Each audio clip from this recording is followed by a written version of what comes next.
One of the most important tools any guitar player should have, in my opinion, is a looper pedal. They're great for practice, for writing, but they're also really great for performance. And not only by yourself, but with a band too. You just need to know a few key things to make this work. So let's hop into it. I've been using a looper pedal with a drummer and even other musicians now for quite a few years. And when I first started trying it out, I realized how difficult it was to keep everyone in time with the loops, especially when you don't have some crazy in-ear monitoring rig for your band. And when I tried to find information online about it, all of the videos and articles that I would find about looper pedals just basically talked about being a solo musician that uses a looper to build layers and kind of do a one-man band type situation. But I'm happy to report that you actually don't need a crazy in-ear monitoring system to use a looper pedal with your band. As a matter of fact, I've played in tons of basements, backyards, and dive bars where I could barely hear what was going on and still successfully was able to use a looper. So let's first talk about what you need to make this happen. So first off, you obviously need a looper. But not just any looper pedal, you need a looper pedal that has MIDI sync. There's a bunch out there like the Boss RC5, or the Boss RC500, or even the Boss RC300, which is the older model, or the 600, which is the new model that's kind of just coming out. And also in the more affordable options, there's the TC Electronic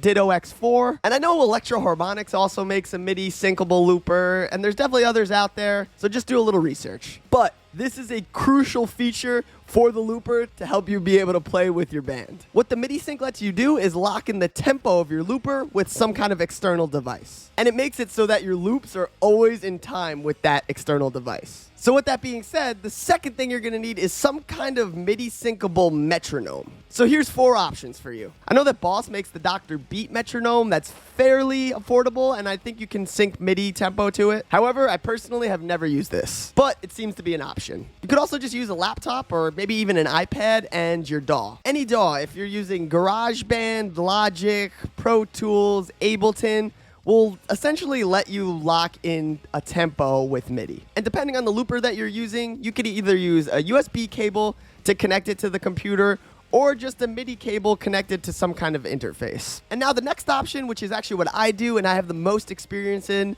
is buying some kind of a drum pad that is MIDI syncable. I use the Roland SPD SX. I highly recommend it. It's a little bit more of an expensive option, but also the Roland pad does allow you to do a lot more with your live set than just be a metronome, and I have found it to be pretty reliable for this. Now the last option I kind of just started messing with recently, but it might work if you have a Boss RC500, the Boss RC5, or even the Boss RC300 or 600. These loopers all have rhythm tracks built in, so you can actually use the rhythm track as your metronome and maybe actually be able to skip getting a second device altogether. You just have to set it up inside the pedal so that the rhythm track comes out of one of the outputs that you're not using. And then you would send that to a set of headphones and not out to your amp or a PA system, because you definitely don't want your audience hearing the metronome. Okay, so now that you have these 2 things, your MIDI syncable looper and some kind of device to sync it to that has a metronome, how do we go about setting up to play with your band? So first, we actually have to figure out which device out of the 2 is going to control the tempo. And each looper works a little bit differently, so it's going to depend on which looper you have.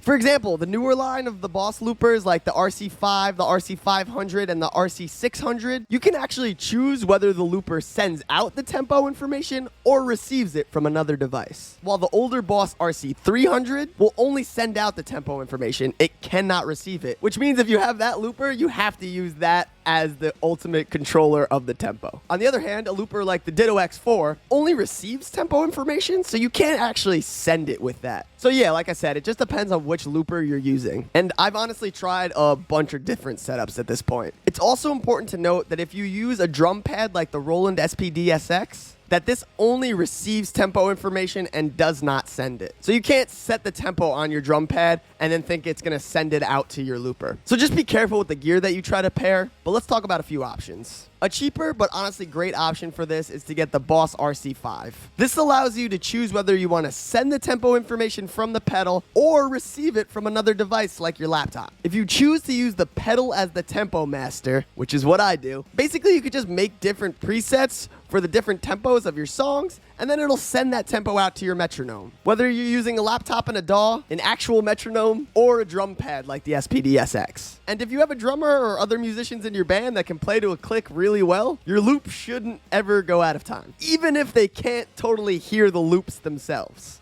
Trust me, I've used this exact setup for years. Another cool thing about the Boss loopers is that you can actually set up an external pedal as a tap tempo pedal. So realistically, any tempo that you tap in on that is gonna sync with the metronome that you have linked to the pedal. So if you didn't want to make all those presets with all the different tempos, tempi, already pre-saved into the looper, you can just tap in the tempo on a song-to-song basis. And then, yeah, the loops will stay in time with that set tempo that's being sent out to the metronome. Okay, so you might be telling yourself, but my band has great timing without a metronome. We can just handle playing with the loops without one. And as someone who once thought the same thing, that is an extremely risky move to make, especially if you don't have a really good way to monitor the loops. And also, the reality of trying to play with a looper with a metronome that is not MIDI synced is extremely risky, because even if you're just like a fraction of a second off, the loops will start to drift in time. And you could try that for yourself. If you have a looper, you could just put on a metronome and try to play along, and you'll realize that sometimes it'll be in time and sometimes it might start to drift. And as someone who's pretty much tried all of the solutions that I could think of, I'm trying to save you some time here.